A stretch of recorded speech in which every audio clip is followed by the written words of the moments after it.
en este simposio que, bueno, que resulta un tema particular, que es la salud de los orientadores en tiempos adversos, ¿no? Que es un tema interesante que nos pone a los orientadores por delante en este caso, ¿no? De cómo es trabajar en tiempos difíciles. Lo coordina la doctora Marina Müller, que es doctora en psicología y licenciada en psicología y psicopedagogía, profesora emérita de la Universidad de El Salvador, docente de posgrado, psicoterapeuta y orientadora. Directora de la revista de actualidad psicopedagógica Aprendizaje Hoy, referente de AIDOEL, coordinadora de la Escuela de Meditación de la WCCM Argentina, Comunidad Mundial para la Meditación Cristiana, y autora de 20 libros publicados sobre psicopedagogía y psicología educacional, espiritualidad y una autobiografía, y yo le agregaría a esta biografía que ella nos envió, una maestra de todos nosotros. Así que tengamos un lindo encuentro, y bueno, comenzamos, Marina. Bueno, muchísimas gracias, buenas tardes a todos y todas, y mucha alegría por poder participar de este congreso de orientación, y bueno, poder brindarles nuestros aportes, nuestras reflexiones, y entonces vamos a pedirte, Victoria, si podés compartir pantalla y poner mi presentación. Ahí estamos. ¿Podés ponerla, digamos, A ver si puedo. completa? Sí, completa, déjame ver si puedo hacerlo. Dame un segundo, que lo voy a hacer desde aquí. Y a ver si puedo hacer la presentación completa. Ahí está. Si ahora aparece, arranquemos ahí. Y ya... Ahí estamos. Y a ver si puedo hacerlo iniciar como diapositiva. Si ustedes me hacen acordar cómo se hacía eso. Para ver. Abajo a la derecha, donde está el zoom, Sí, en la función que sigue de derecha a izquierda es diapositiva. ¿A dónde me decís, Pablo? Porque Abajo a la derecha tenés el zoom, abajo. ¿viste? En forma de graduada, y justo la función que sigue hacia el centro es diapositiva. No puedo hacerlo. Si querés empezar, Marina, y yo mientras lo voy buscando, porque no puedo hacerlo. Bueno, nosotros titulamos este simposio La salud integral de orientadores en tiempos adversos, y somos varios participantes, la licenciada Nora Canje, el licenciado Pablo Sánchez, la licenciada Silvana Filadoro y la licenciada Belén Castelli, y entre todos queremos compartir nuestras reflexiones sobre este tema de tanta actualidad que muchas veces no tomamos muy en cuenta, que es nuestra propia salud y nuestro propio bienestar para poder acompañar y atender a otras personas. Sigamos, por favor, Victoria.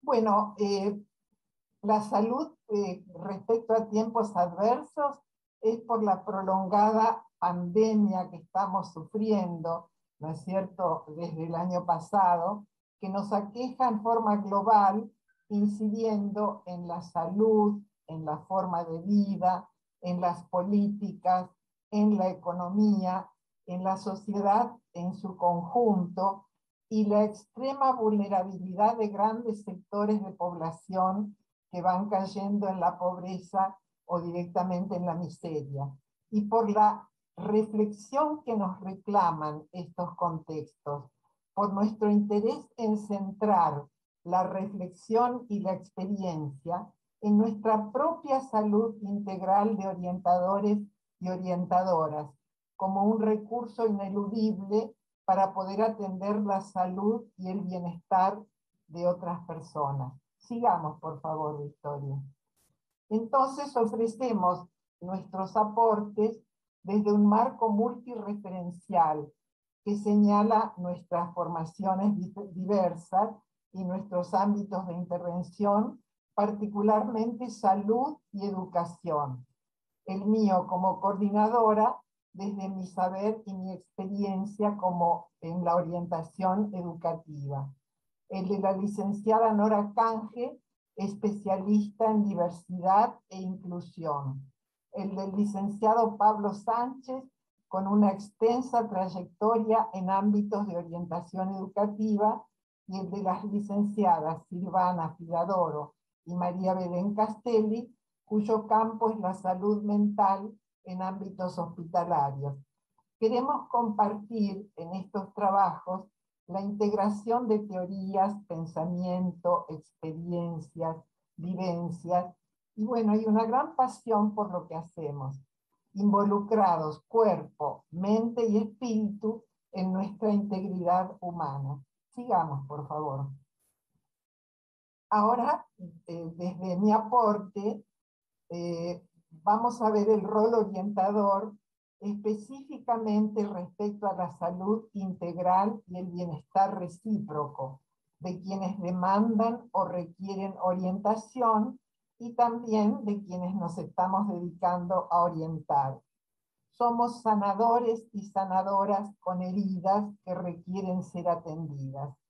Esto implica que existen estrategias y recursos para efectuar esa atención, tomando en cuenta nuestra propia salud integral.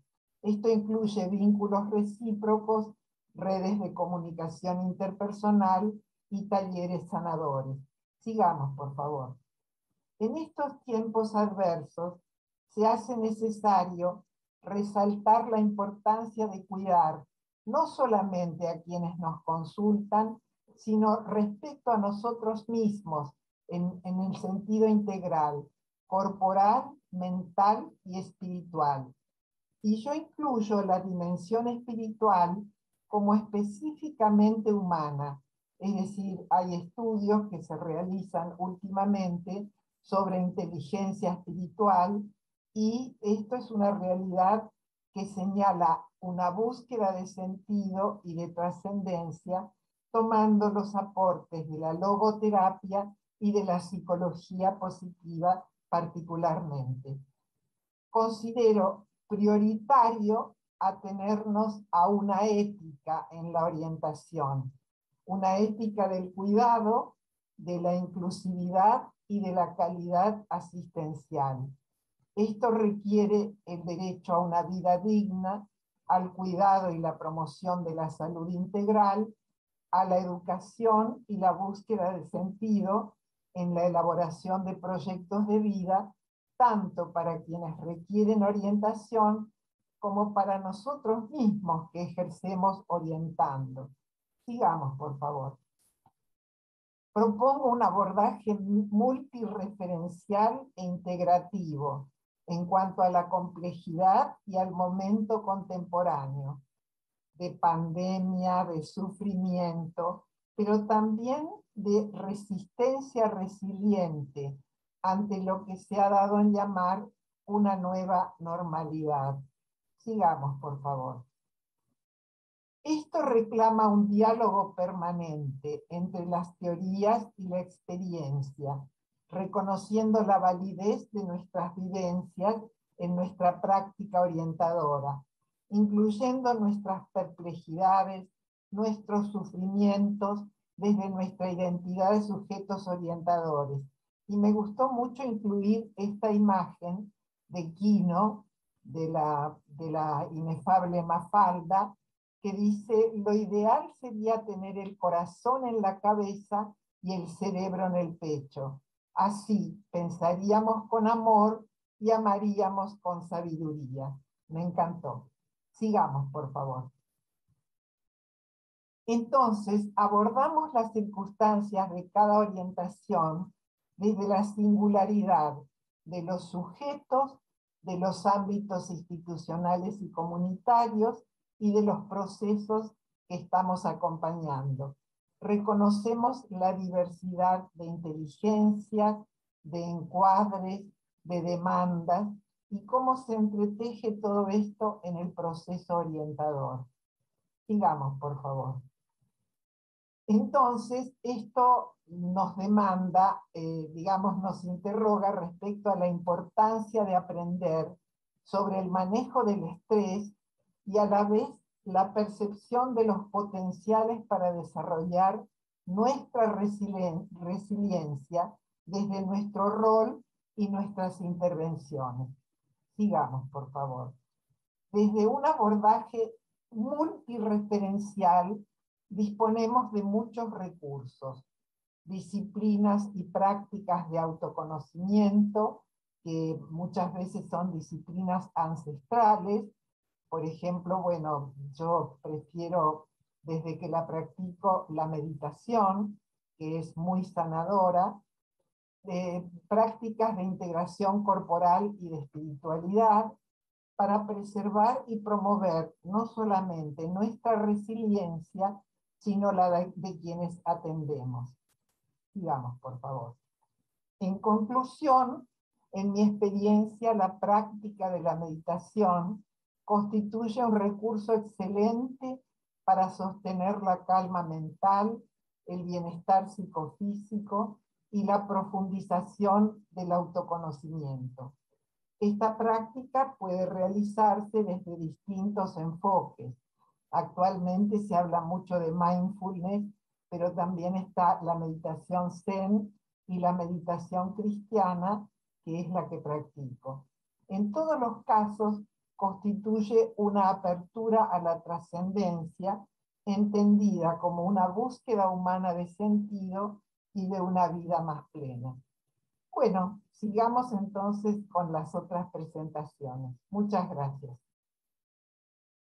Ahora vamos a presentarla a Nora Canje, la licenciada Nora Canje, que es licenciada y profesora en Ciencias de la Educación de la UBA, coordinadora del área de Inclusión y Discapacidad en APORA, Asociación de Profesionales de la Orientación de la República Argentina, disertante sobre inclusión en orientación vocacional, educativa y laboral, coautora de una publicación en la Revista Latinoamericana de Políticas y Administración de la Educación, y autora de la publicación Orientando e Incluyendo Poblaciones Vulnerabilizadas, proceso de orientación vocacional en el Bachillerato Popular Transgénero Mocha Celis. Te escuchamos, Nora. Hola, buenas tardes a todos, un gusto, un agradecimiento total, no solamente al equipo más directo con que venimos interactuando, sino todas las comunicaciones y en la previa que han tenido el equipo de AIDOEL y hoy representados acá por Victoria, Gastón y bueno, y por supuesto la doctora Mirta Gavilán, con quien nos vincula en trabajo. Este agradecimiento, digamos, mi propósito en general, entendiendo que siempre estamos necesitados o carentes, nos sentimos sobre todo en situaciones adversas de recursos y de herramientas, mi propósito es, lo que voy a compartir, tiene el sentido de hacer foco en los conceptos que atraviesan nuestras prácticas y que no siempre vemos el valor herramental, la utilidad en el mejor de los sentidos a la cual ellos nos abren. Por lo menos en mi experiencia y trabajo se han ido concatenando siempre. Asumir responsablemente un desempeño profesional en que directamente nos involucramos con personas, sea el quehacer educativo o el quehacer orientador que es dentro de este congreso o cualquier otro, siempre implica el cuidado de la propia salud, no solo en situaciones límites como las que venimos viviendo. Pero, por supuesto, ahora esto se pondera y tratamos especialmente de hacer frente a estos cimbronazos descomunales. En ese sentido, para mí, considerar con criterio, criteriosamente me refiero, y resignificar los aprendizajes previos que como profesionales venimos realizando, tanto como sostenernos y promovernos en el trabajo en red, siguen siendo, a mi entender, dos variables, dos pilares que a modo de factores protectores preservan todo desempeño profesional, nuestra propia integridad y la de los que atendemos o nos consultan. Remite a la posibilidad, lo mismo que hacemos con nuestros consultantes de orientación, cuando nos consultan realmente y cuando trabajamos con ellos, de remitirnos a reconocer lo aprendido, lo vivenciado, lo puesto en juego, cuál es nuestra modalidad y nuestro estilo de desempeño. Y yo suelo decir a los jóvenes y a cualquiera de los que me consultan en las distintas etapas de su vida, esto de que, bueno, en sus mochilas simbólicas puedan llevar esto y visibilizar estos recursos que tienen y los que vamos construyendo en el proceso. Y si de redes se trata y de aprendizaje, es central para mí y una gran satisfacción total decirlo, el trabajo en Apora y en el área de discapacidad, que realmente constituyen para mí una situación paradigmática de red en sí misma y por lo que abren a otras posibilidades y redes. Dije, o quizás no lo dije, pero insisto en esto, es un abordaje complejo esta temática, y lo hago pensando en la complejidad que implica hablar de salud en general, y sobre todo para quienes atendemos personas, como venimos diciendo, que a su vez atraviesan situaciones de salud y como las que venimos atravesando, en algunos casos no satisfactoriamente se han desarrollado. Y esto leído a la luz o vinculándolo con los enunciados de la inclusión, donde incluir es minimizar y eliminar obstáculos, a mí me permitió ubicar a la pandemia y al contexto que generó como el obstáculo con mayúsculas, suelo decir yo. Es decir, un obstáculo, una barrera que se nos puso a todos de modo por igual. Todos nos sentimos discapacitados en situaciones discapacitantes, y por otro lado, y al mismo tiempo, como todas las situaciones desiguales, generando aún mayor inequidad, porque no a todos nos encontró con los mejores recursos para ello, para combatir estos embates. La existencia de programas incluso pre-pandemia vinculados con el cuidar al que cuida, del que luego nuestras compañeras justamente van a hacer foco seguramente, destinados a profesionales, ya venían captando esta importancia de atender a los profesionales vinculados con la salud. Aunque no siempre, por supuesto, existieran las propuestas más al alcance de todos. En lo personal, tengo experiencias siempre colectivas y comunitarias en las que he participado, donde acompañamos el cuidado, no de profesionales, o sí en tanto red, pero, por ejemplo, destinadas al cuidado de familiares, hermanos, tíos, abuelos, de personas con discapacidad, internadas, hospitalizadas de modo temporario o transitorio.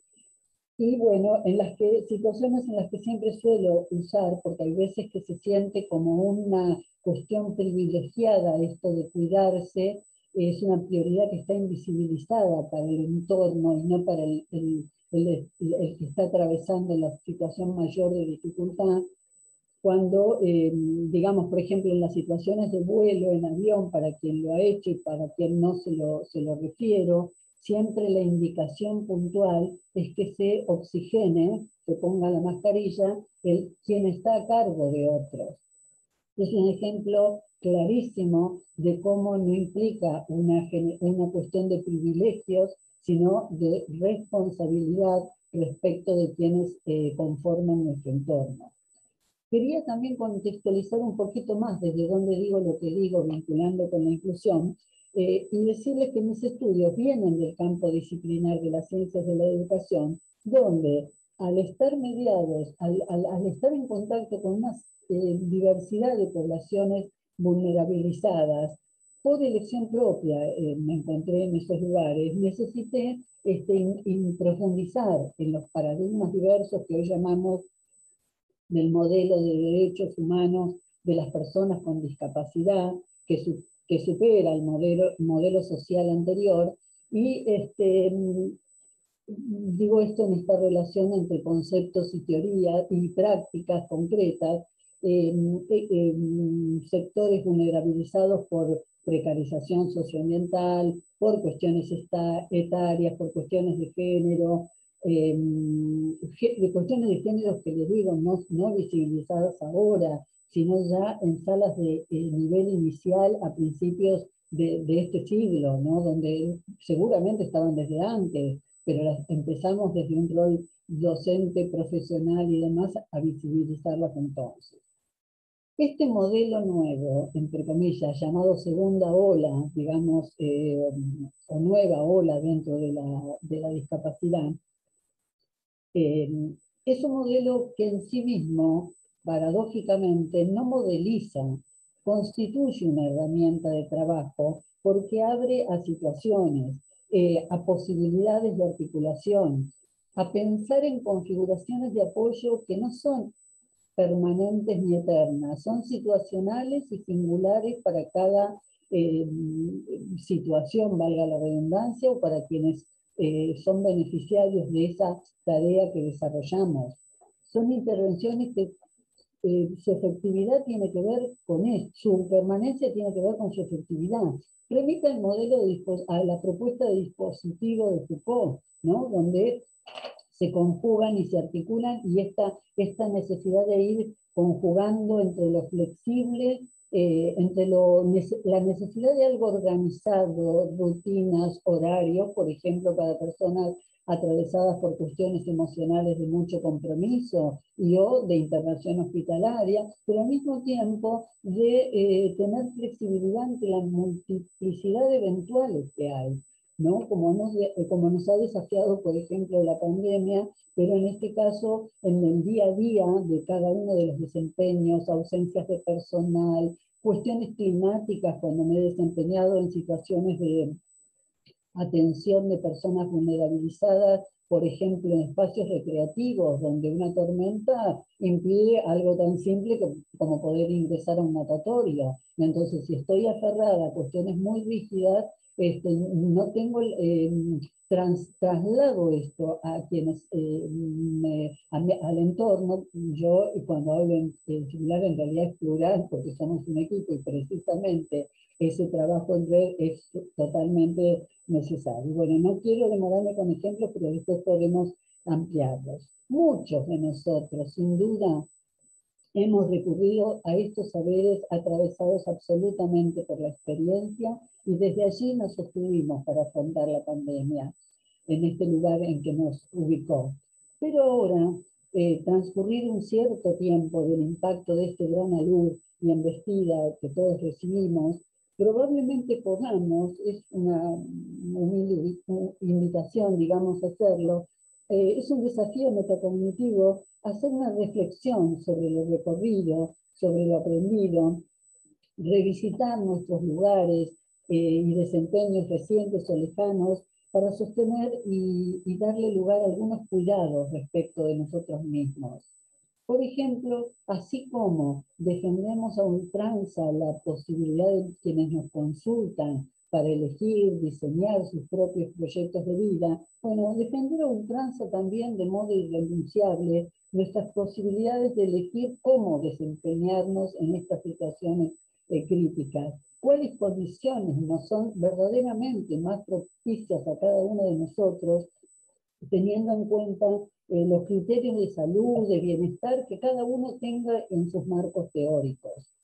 Gestionar estos modos, no solo como derecho, sino como decíamos antes, porque hace a nuestra responsabilidad. No es un privilegio cuidar de sí mismos, cuidarnos a nosotros mismos y a quienes nos rodean como equipo profesional, sino que es una responsabilidad a cargo nuestro. El trabajo en red, no me canso de insistirlo, es un aporte que abre muchísimas líneas realmente.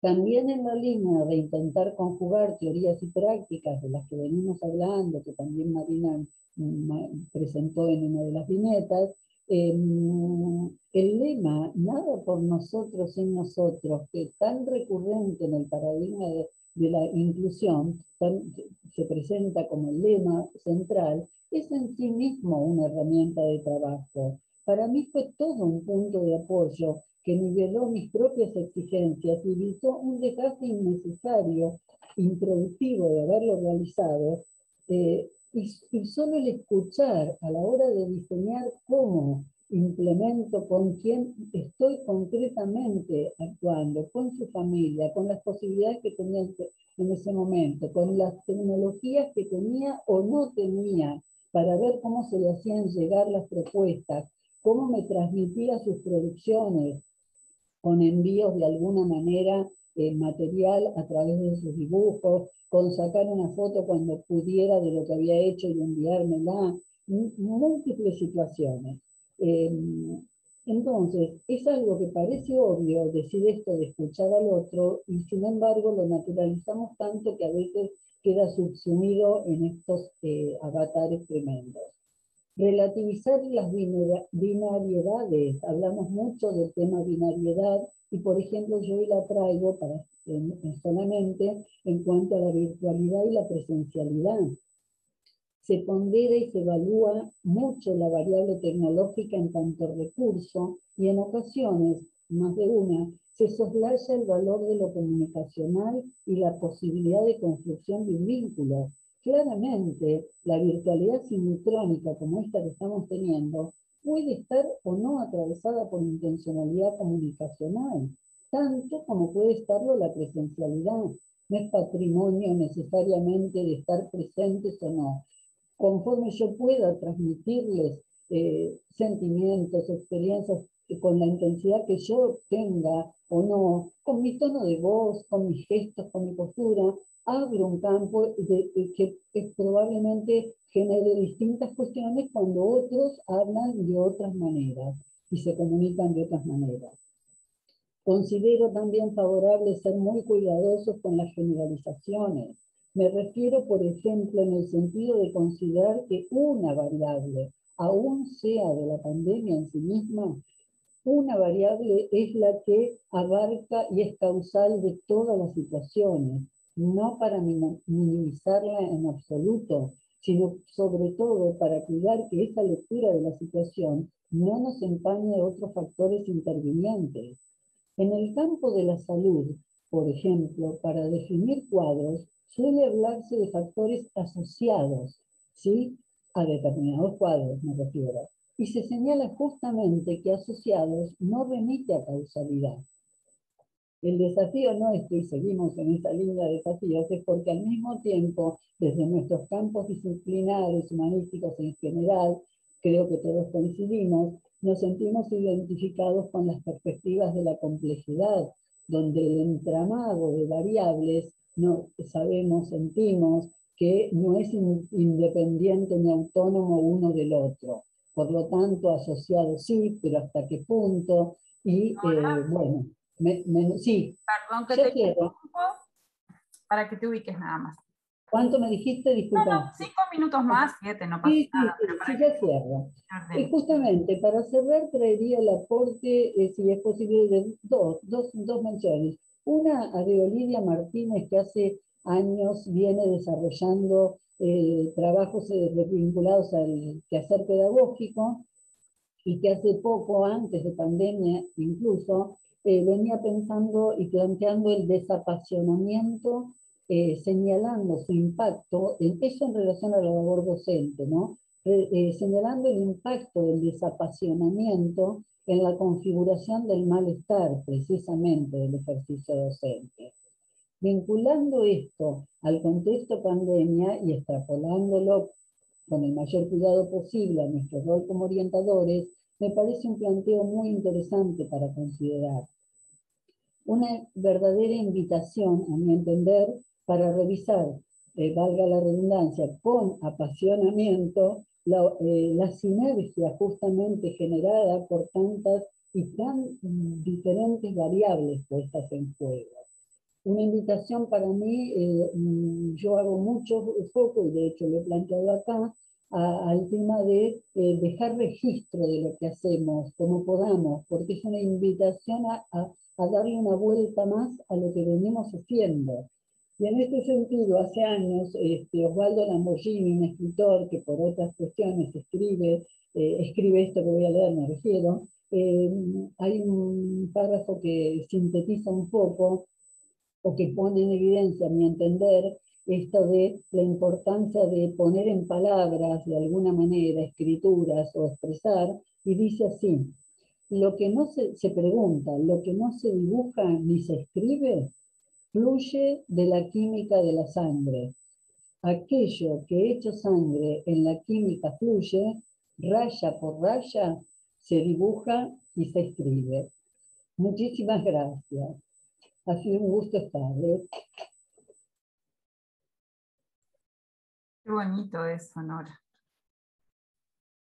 Gracias. Ahora vamos a escucharlo a Pablo Sánchez, que es licenciado en psicología, profesor en ciencias religiosas, tiene un posgrado en psicología positiva aplicada, una especialización en dirección de instituciones educativas, es psicólogo clínico de adolescentes y adultos, psicólogo en el equipo de orientación educativa del Colegio Manuel Belgrano de la Ciudad de Buenos Aires, coordinador de equipos de orientación educativa en Maristas Cruz del Sur, que incluye colegios de Argentina, Uruguay y Paraguay.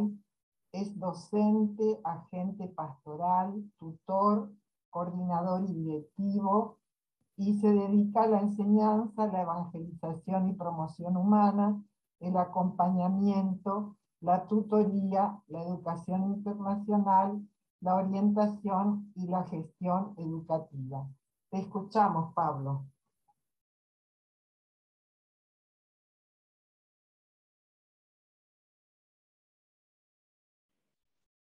Gracias, Marina, por la presentación. Bueno, el diseño obedece a un formato más bien como un guión con algunos titulares. Y como bien dijo Marina, estuve durante la pandemia, especialmente la fase aguda de la pandemia que fue el año pasado, el 2020, acompañando a los equipos de orientación educativa escolar de la red de colegios Maristas Cruz del Sur, que abarca Argentina, Uruguay y Paraguay. Lo primero que presento es una fenomenología de lo que pude ir rescatando de las entrevistas con los diferentes equipos. Los equipos compuestos en su mayoría por bueno, profesionales de la psicología, de la psicopedagogía y trabajadores sociales. También había docentes integradores, docentes de, especiales y algún que otro, uy, no me sale el nombre ahora. Bueno, pero esa era digamos, los profesionales trabajando en esta área de los equipos.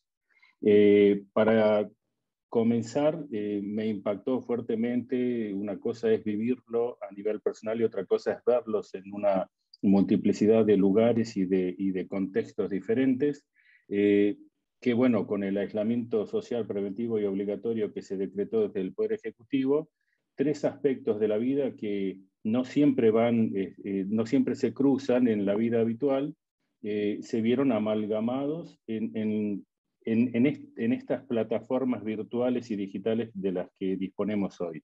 En lo doméstico, ¿no? Donde la vida se vio restricta a la vivienda en la que las personas viven, lo laboral, ¿no? Para todos aquellos, para esta inmensa mayoría considerados los trabajadores no esenciales, y algo quizás de lo más inédito que hemos tenido en la pandemia es la migración casi total del sistema educativo de una modalidad presencial a una modalidad virtual. A mí es una de las cosas que más me impactó. Rescato de dos grupos de observaciones, algunos factores de riesgo y algunos factores protectores de los profesionales de la orientación. Bueno, como factores de riesgo, la continua incertidumbre de no saber cuánto iba a durar esto, lo que al principio parecieron 15 días de relajo, de vacaciones o de un trabajo como más tranquilo, después se tornó en algo que fue sumamente demandante.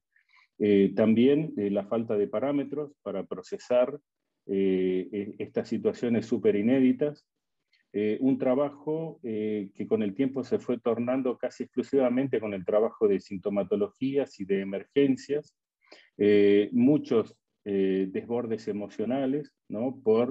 Creo que ahí hemos tomado todo conciencia de cómo influyen los reguladores emocionales sociales a los cuales estamos acostumbrados y que de repente nos lo quitaron y no estaban más.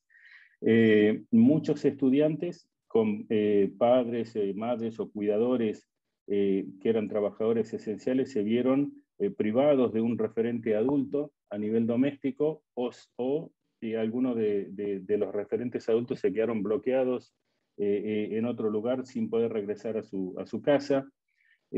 Una continua y extenuante demanda, no solo ya de algunos estudiantes, entre comillas, problemas, que son los que a veces terminan en los equipos de orientación, o de alguna familia demandante, sino de la enorme masa de actores institucionales colegiales que empezaron a demandar las intervenciones y las opiniones de los profesionales de la orientación.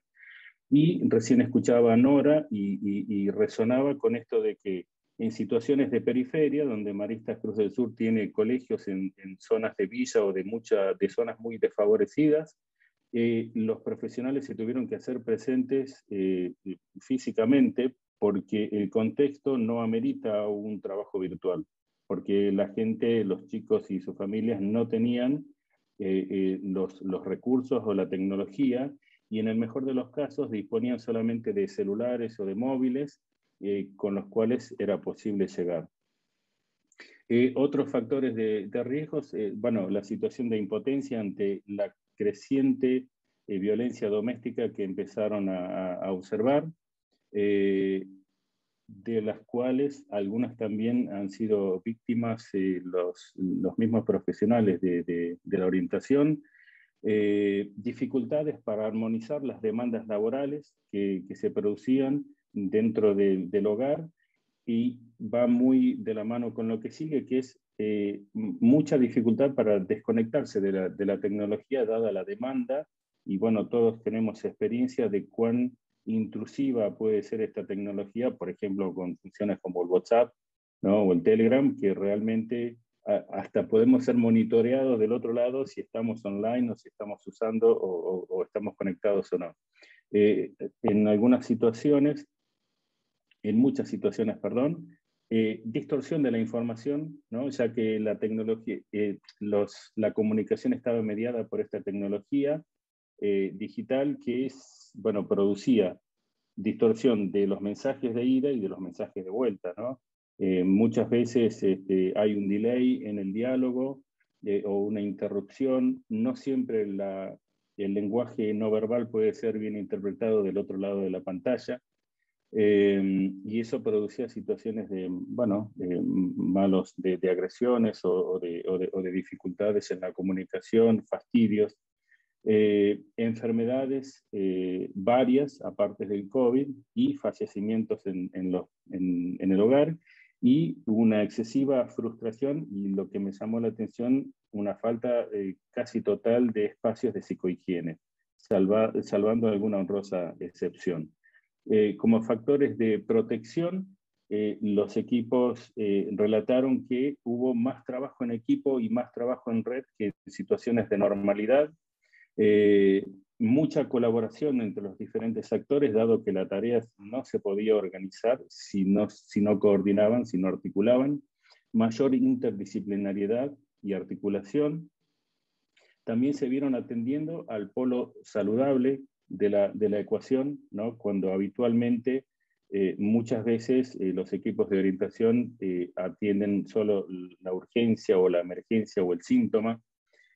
Mayor flexibilidad en las intervenciones, y lo que a mí también me llamó mucho la atención y también de alguna manera resoné es, bueno, la inventiva, la improvisación y la creatividad de la cual hicieron uso para poder cumplir con su función orientadora. Y también, como otros factores de salugénicos, la posibilidad de reinventar y resignificar el rol y mirarse como agentes de cuidado y de cambio. moviéndose de el lugar habitual de una respuesta técnica que en muchos lugares está dada por cuestiones de aprendizaje o cuestiones de desarrollo psicosocial, y acá hubo también como una función de salugénica en cuanto a ayudar a la gente a reposicionarse, ¿no? En una función salugénica. Continúo.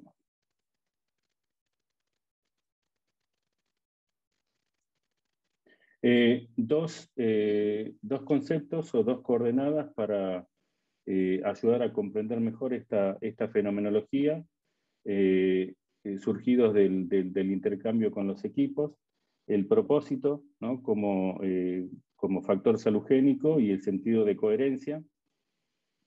El propósito entendido como una implicación con el propósito entendido como con dos elementos, ¿no? Como una meta estable de largo plazo y también como una manera de posicionarse en el mundo, ¿no? Como una razón de ser.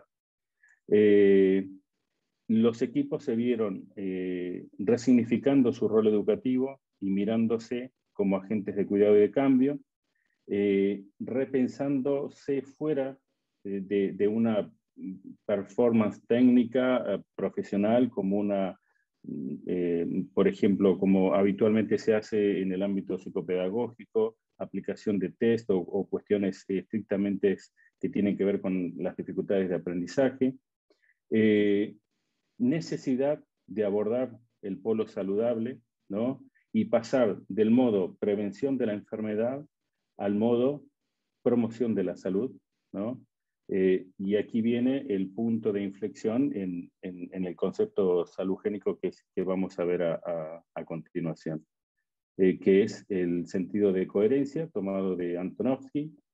Antonovsky dice que el sentido de coherencia es una orientación global que expresa un sentimiento de confianza que tiene tres pilares.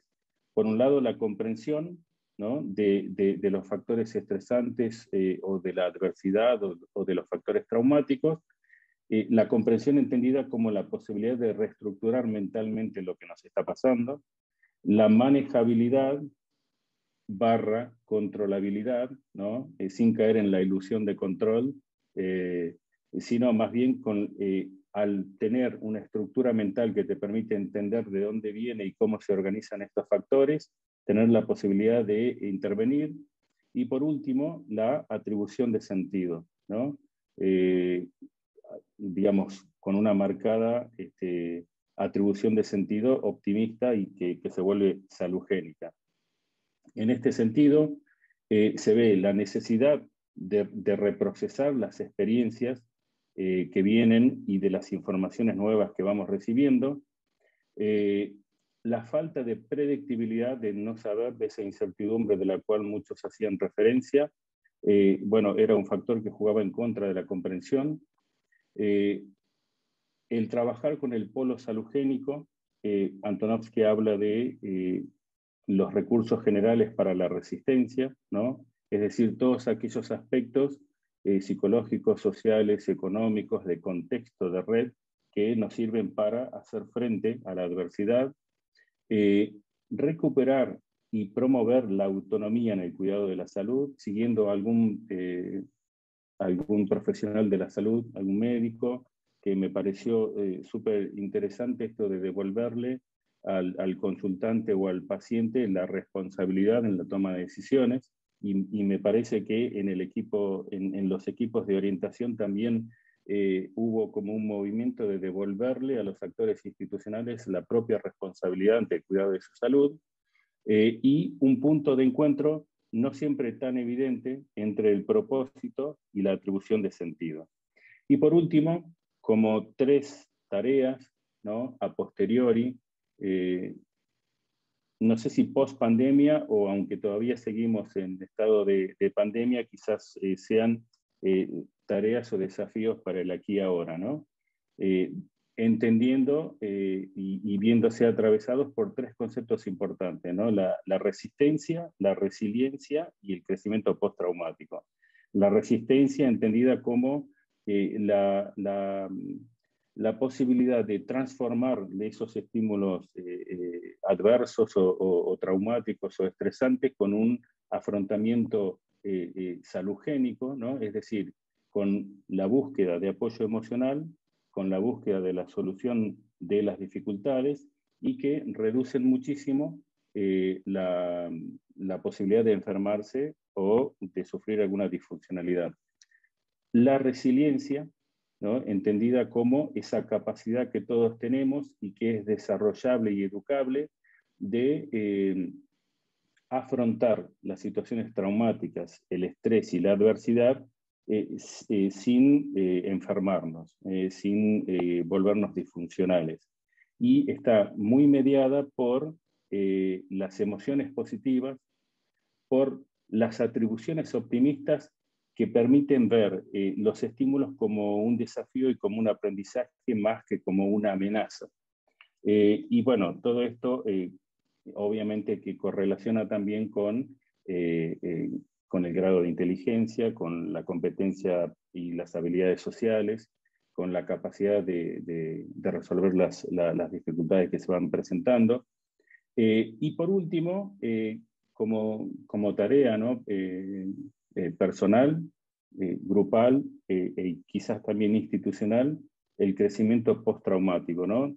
Los cambios bajo la forma de desafío para las personas, como personas y grupos, como facilitar la toma de conciencia acerca de los cambios que se van a dar y quizás se están vislumbrando para cuando se termine la pandemia, la posibilidad o el desafío de recuperar todos los aprendizajes personales e institucionales, tarea difícil porque también probablemente haya un deseo de volver a cómo era todo en el principio, o cómo era en la época prepandémica, capitalizar muchas flexibilizaciones que se dieron en este periodo, como por ejemplo, movernos de la centralidad del diseño curricular en el proceso de enseñanza-aprendizaje a la centralidad del aprendiente y el enseñante, ¿no? Entonces, ahora hay como una movida de querer volver a los contenidos cuando los contenidos no son el personaje principal, ¿no? Por lo menos no en el nuevo paradigma que se va vislumbrando. Otra tarea, fortalecer la complejidad. Nora habló de la complejidad, yo le agregué estos adjetivos que me encantan, pero no solo porque me encantan, sino porque hacen sentido en el contexto de hoy, ¿no? Y creo que con la pandemia quedó más en evidencia. Fortalecer esta complejidad sistémica y holística, ¿no? Y por último, cambios como tarea en la espiritualidad o filosofía de vida, entendida como aquello que le da sentido a la vida de las personas, de los grupos y de las instituciones, y el compromiso con ese sentido. Y un compromiso de base humanitario, ¿no? Más allá de las diversidades cada vez más en boga y cada vez más las tenemos más en cuenta y las contemplamos más. Y por último, me pareció importante rescatar esto como una marca de época, quizás, ¿no? Es un nombre que le puse, no sé si expresa bien lo que siento, pero me parece que hoy estamos la pandemia nos ha permitido ver que tenemos una interconexión ecológica, ¿no? Es decir, todo está conectado no solamente en el mundo digital, sino en el mundo real, y todo es ecológico, todo tiene que ver con todo. No podemos negligenciar ni a las personas, ni a los grupos, ni a las mayorías, ni a las minorías, ni al ambiente en el que vivimos. El cambio climático nos habla, ¿no? De todo esto. Y bueno, me parece que son unos desafíos fundamentales para los equipos de orientación y para las personas y grupos de orientadores. Impecable, Bueno, Pablo. muchísimas No gracias. necesité avisarte. Impecable. No solo la presentación y el manejo del tiempo. Muy bueno. Muy bien, gracias. Muchas gracias, Pablo. Ahora vamos a escuchar a las licenciadas Silvana Filadoro y Belén Castelli. Silvana es licenciada en psicopedagogía por la Universidad KS. psicopedagoga de planta del Hospital de Rehabilitación Manuel Roca y del área de pediatría de la Clínica de Rehabilitación ALCLA, diplomada en Medicina Integrativa en la Universidad de Belgrano. Y Belén es licenciada en Terapia Ocupacional de la UBA, terapeuta ocupacional de planta del Hospital de Rehabilitación Manuel Roca, diplomada también en Medicina Integrativa y docente en la Universidad de Buenos Aires. Las escuchamos. Bueno, buenas tardes a todas y a todos. Queremos agradecer en principio a los organizadores del Congreso y especialmente a la doctora Marina Müller que nos invitó. Y en esta oportunidad queremos transmitirle una experiencia, un trabajo que se titula Experiencias de autocuidado para el bienestar de los profesionales de la salud. En principio nos vamos a ubicar antes de la pandemia porque nuestra preocupación por nuestras actuales condiciones de vida, generadores de alto nivel de estrés, nos preocupaba por el impacto que tenía en las familias, en los niños, las dos trabajamos con niños, y por supuesto en nosotros como profesionales de la salud. Porque sabemos que el estrés es la madre de un montón de afectaciones y problemáticas. Y entonces, en principio, antes de la pandemia, para tratar de dar respuesta a esa situación, sentíamos la necesidad de, por un lado, transmitir estrategias a las familias y a los profesionales de la salud en torno al propio autocuidado y sobre todo despertar conciencia respecto de estas actuales condiciones de vida que son generadoras de altos niveles de estrés. En principio generamos un programa titulado Serenos y Atentos para familias de niños asistidos en el hospital. Se convocaba al adulto referente del niño por el cual consultaban. Ese taller duró 4 encuentros, de los cuales 3 se trabajaba con el adulto y 1 con la diada adulto-niño, con el objetivo que estas experiencias que vivían en el taller permitieran replicar espacios de autocuidado en el hogar, para despertar conciencia y sobre todo generar hábitos saludables. Bueno, acá tenemos otras imágenes, pero no vamos a ahondar aquí. También otro de los espacios que generamos fue un espacio para meditación abierto a toda la comunidad hospitalaria, a todo el personal, justamente con un encuentro semanal. Pero cuando llegó la pandemia vimos que se agudizó una situación que ya era crítica. Y entonces surgió el imperativo de cuidar a los que cuidan. En ese contexto sentimos la necesidad de reforzar esto que ya nosotras veníamos trabajando, de despertar conciencia y a la vez ofrecer estrategias de autocuidado. Y pensamos en la posibilidad de generar un curso gratuito y abierto, organizado desde la Unidad de Psicopedagogía y de Terapia Ocupacional del hospital, que queremos aclarar que es un hospital de rehabilitación que asiste a niños, adolescentes y adultos, o sea, en todas las franjas etarias, personas con alguna problemática que genera algún tipo de discapacidad o secuela discapacitante. Bueno, en este contexto y desde el hospital concebimos un espacio abierto a toda la comunidad de salud. Eso quiere decir dentro del sistema de salud hospitalario y por fuera, un espacio que sea teórico, pero también vivencial, porque queríamos que justamente pudieran experimentar las propuestas que queríamos transmitir de autocuidado para que pudieran comenzar a ser parte de su bagaje personal de autocuidado. Bueno, sí, entonces co-creamos este curso que se llamó Estrategias para el manejo del estrés, autorregulación y promoción del bienestar del profesional. Y fueron justamente prácticamente los objetivos del curso este nombre, y como les dijo Silvana, tuvimos la alegría de contar con profesionales de hasta 5 años de recibido y más de 20 años de recibido, con mucha diversidad de poblaciones que atienden, personas que atendían tanto en el sector de internación como de consultorios, más ambulatorio. La verdad que para nosotras fue hermoso contar con tanta diversidad de personas que se quisieron incluir, ¿no? Integrar esta propuesta. Alrededor de todo el curso nosotros nos basamos y hablamos desde una perspectiva que plantea el paradigma de medicina integrativa. Acordamos con la concepción de la salud desde la Asociación Argentina de Medicina Integrativa, que uno de los pilares que tiene justamente es contemplar a todas las dimensiones del ser. La dimensión física, mental, social, espiritual, que es la que mayormente también vienen hablando quienes se expusieron. Nosotras queríamos empezar a visibilizar más en el ámbito que nos incumbe a nosotras de la salud, que la dimensión espiritual también es parte del cuidado, no solo de a quien acompañamos, sino también de los profesionales de la salud.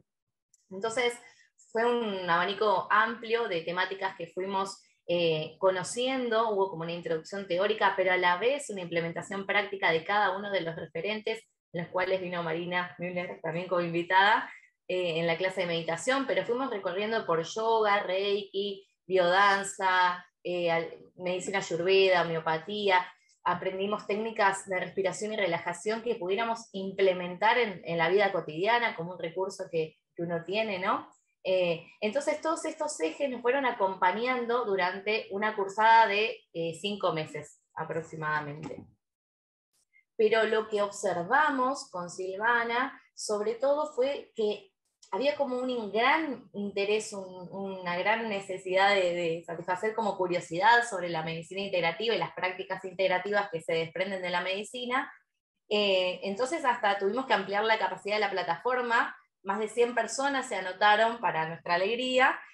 Lo que pasó es que luego casi la mitad, un poquito menos de la mitad, no pudo sostener, no digo que no pudo sostener, pero sí más de la mitad sostuvieron con regularidad la asistencia. Nosotras planteamos clases sincrónicas y asincrónicas que se iban intercalando, y también una de las cuestiones que nos devolvían los profesionales de la salud luego cuando hacemos la autoevaluación del curso es que habían podido participar más de las clases sincrónicas, que son en simultáneo, en vivo, como ocurre en este momento en este congreso, que de las asincrónicas, que las dos inferíamos, ¿no? Que cuando depende más de la responsabilidad de uno de hacerse los tiempos, de comprometerse con el propio autocuidado, ahí es donde quizás encontramos ciertas falencias, ¿no? Y dificultades que tenemos.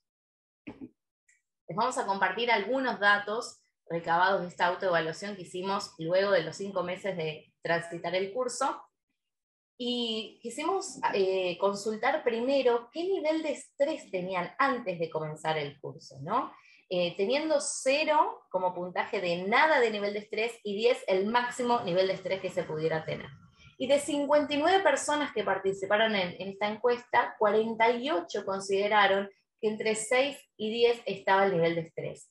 Y el 61% entre 7 y 8 puntos de estrés, lo cual es bastante alto, siendo profesionales que trabajamos en salud, con la salud de otras personas también.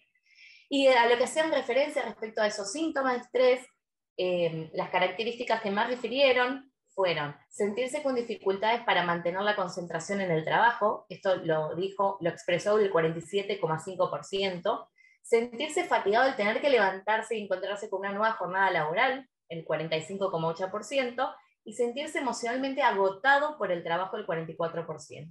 Esto es casi la mitad de los participantes que expresaron, ¿no? Y también otro dato por el que consultamos es cuánto se ocupaban previamente al curso de su autocuidado, ¿no? Y el 66,1% se ocupaban entre 0 a 5 puntos, que es la mitad del puntaje total, porque otra vez la referencia era 0, no me ocupo nada del autocuidado, y 10, me ocupo muchísimo de mi autocuidado. Fíjense que también más de la mitad de los participantes, entre 0 y 5, se ocupaban de su autocuidado. Bien, a partir del curso, ese compromiso con el autocuidado, 57 personas de 59, la mayoría, refirieron que se incrementó entre mediana y significativamente, lo cual nos dio mucha satisfacción, porque fue un curso de 5 meses y generar ese impulso, ¿no? Y mayor conciencia, como decía Silvana, que era el objetivo. y sí nos referían que registraban como obstáculos principalmente el tema del tiempo, como sentir que no tenían tiempo para llevar a cabo su autocuidado. Que también Nora hablaba esto de privilegios, ¿no? De cuán necesario se ve el autocuidado o no, porque a veces se piensa que es un privilegio y por lo contrario, bueno, ella nos daba la metáfora del avión, que es súper interesante para pensar que es vital y totalmente necesario. Bueno, y además de la falta del tiempo, referían también la necesidad de requerir a otra persona para llevarlo a cabo, un guía, un maestro, otro profesional. Los beneficios del curso también nos sorprendieron para bien. El 81,4% refirió que los ayudó significativamente a ampliar el registro de estado de salud integral. Salud integral, volvemos a hacer referencia que nos referimos justamente a todas las dimensiones del ser humano, todas las dimensiones que componen al ser humano. Al 96,6% le aportó nuevas herramientas para mejorar su autocuidado y renovar las energías. De esto también nos ocupamos e insistimos mucho en cada una de las clases, que algo práctico pudieran llevarse y trascender el espacio del curso. Y al 98,3% los ayudó a despertar conciencia entre mediana y significativamente respecto a todas las variables que intervienen en el estrés, incluso la dimensión espiritual. Sí advertimos muchas dificultades para comprometerse con el autocuidado, sobre todo cuando depende de uno mismo. Y consideramos también que hay mayor conciencia en general de los profesionales de la salud en esta necesidad de formación académica constante, pero no así de brindarle prioridad al autocuidado. Priorizar la formación académica sobre el autocuidado como algo indiscutible, en realidad supone creer que una adecuada intervención profesional depende de los conocimientos, reduciendo la multidimensionalidad del ser del profesional de la salud a su plano mental. ¿Sí? Justamente nosotros creemos, toda la mesa, ¿no? Todo lo que se viene trabajando, es que intervenimos desde la integralidad de nuestro ser y que la mejor versión de nosotros mismos la logramos cuando estamos plenamente presentes en cada acto profesional. Nosotros creemos que accedemos a ese nivel de presencia cuando justamente podemos mantener un equilibrio entre la atención dirigida hacia el otro y hacia nosotros mismos. ¿Sí? No como un privilegio, sino como Nora hablaba de responsabilidad. Claro que es una responsabilidad porque interviene en el acto profesional, ¿no? Pensar que un profesional de la salud, ¿no? Que la gran mayoría de todas las personas que participaron en este curso nos estén diciendo que se sienten desconcentrados mientras trabajan, emocionalmente agotados, o que al levantarse a la mañana no tienen energías para enfrentar un nuevo día de trabajo, no podemos ser tan ingenuos y pensar que por más formación académica que tenga esa persona, su intervención va a ser de la misma calidad. Entonces, nosotros entendemos que un camino de sanación integral implica que esta atención sea permanentemente dirigida hacia el otro y hacia nosotros, ¿no? Porque pensamos que en la escucha de la propia necesidad y la del otro se gesta ese espacio de sanación, que no es independiente, no es que podemos de una manera sacrificada y altruista decir doy todo por el otro, porque en ese dar todo no estoy pudiendo dar todo porque no estoy plenamente presente. Y entonces, justamente, y acá quiero traer un ejemplo que me parece que es bastante claro. Uno es una experiencia que todos podemos haber observado, ver a un leñador que está afilando su hacha. Si uno ve a un leñador que está afilando su hacha, nadie diría que está perdiendo el tiempo, lo que diría que se está preparando para hacer un trabajo de calidad. Sin embargo, cuando tenemos que darnos esos tiempos para nuestro propio autocuidado, a veces circula esta idea todavía de que es un privilegio, de que puede hasta llegar a ser una situación egoísta, o no tomar realmente dimensión de cómo nuestra salud y nuestra posibilidad de estar presentes realmente hace la diferencia entre una intervención de calidad o no.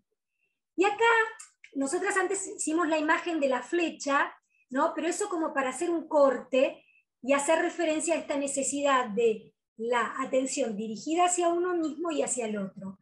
Pero en realidad nos parece que lo que mejor visualiza la dinámica que nosotros queremos plantear no es esa flecha que es un corte rígido y lineal, sino que nos interesa mostrar lo que es la banda de Moebius.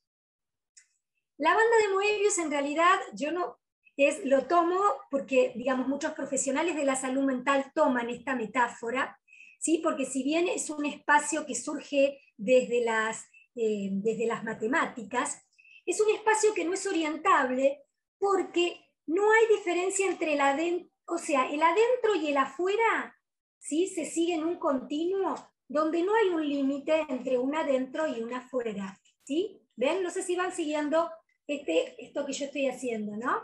Como se ve acá en la imagen.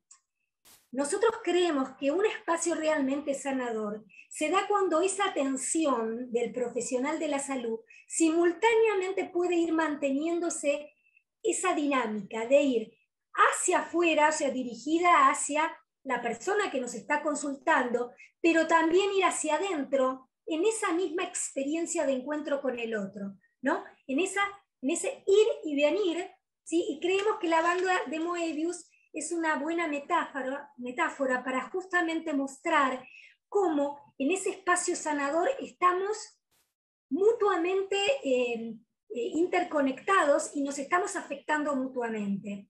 Entonces, es muy importante que a la hora de estar con nuestros consultantes también podamos tener registro del impacto de ese encuentro con el otro en nosotros mismos, en nuestro cuerpo, en nuestra respiración, en nuestro tono de voz. Por ejemplo, una de las cosas que pusimos en el curso tenía que ver con el autocuidado de la voz, porque todos los profesionales de la salud, en su gran mayoría, la herramienta que tenemos es la voz. Y aprender a escucharnos, por ejemplo, aprender a discriminar nuestros propios matices de voz y poder darnos cuenta cuando estoy fatigado, ya necesito una pausa, necesito tomar agua, necesito ir a respirar, necesito entre paciente y paciente tomarme, no sé, 1 minuto, 2 para hacer una respiración consciente para volver a mí, registrar el impacto de este encuentro con el otro y poder, desde un lugar de escucha propia, estar realmente presente para escuchar de otra manera a la persona que nos consulta. Bueno, más o menos estas eran como las conceptualizaciones generales. La verdad que la experiencia fue, bueno, sumate, Belén, la experiencia fue muy, muy rica. Y otra cosa que queríamos señalar, que nos parece interesante, que por ejemplo el espacio de meditación abierto antes de la pandemia, en el hospital asistía más gente antes de la pandemia que después con la pandemia. Y cuando actualmente viene este espacio, lo coordino yo una vez por semana, y una frase típica es, me escapé un segundito, ¿no? Como si ese espacio que está reconocido, que está oficialmente aceptado por las autoridades del hospital, como un espacio de importancia, en realidad desde la vivencia es como que como si estuviera haciendo casi una contravención, ¿no? Dejando mi trabajo para escaparme, ¿no? Con cierta culpa, ¿no? Para poder ocuparme de mí. Y es mucho menos, está viniendo por ahí una persona, cuando antes era un grupo más o menos de 5 o 6, y como con cierta regularidad, y ahora lo que pasa es una circulación permanente entre uno y otro. Por ahí me encuentro con alguien en el pasillo y me dice, ay, ojalá hoy pueda ir, ¿no? Como si este espacio no pudiera ser un espacio legítimamente cuidado con la seriedad y la importancia que tiene, si no fuera un resto que queda si no viene un paciente, si no tengo nada más importante que hacer en relación al otro, sin tomar conciencia que es también por el otro que estamos planteando. O sea, no estamos pensando solo la salud del profesional de la salud para cuidar la salud del profesional de la salud, que por supuesto que es importante, sino que lo que nosotras nos interesa transmitir es que la calidad de la atención no es igual porque no estamos presentes de la misma manera. Sí, esto en pandemia además se exacerbó porque la incertidumbre y todo el tiempo cambiando, ¿no?, el sistema y qué iba a pasar, y nosotros mantuvimos la presencialidad en su mayoría, exceptuando algunas licencias, digo, todo el tiempo nos encontrábamos con algo nuevo y vivíamos en la incertidumbre, no sabíamos mañana qué pasaba con nuestros roles, nuestras funciones, nos cambiaron las tareas en el hospital, y entonces, más que nunca, estábamos necesitando encontrar un espacio de paz, de equilibrio, para poder de vuelta con mayor claridad, ¿no?, afrontar la tarea cotidiana.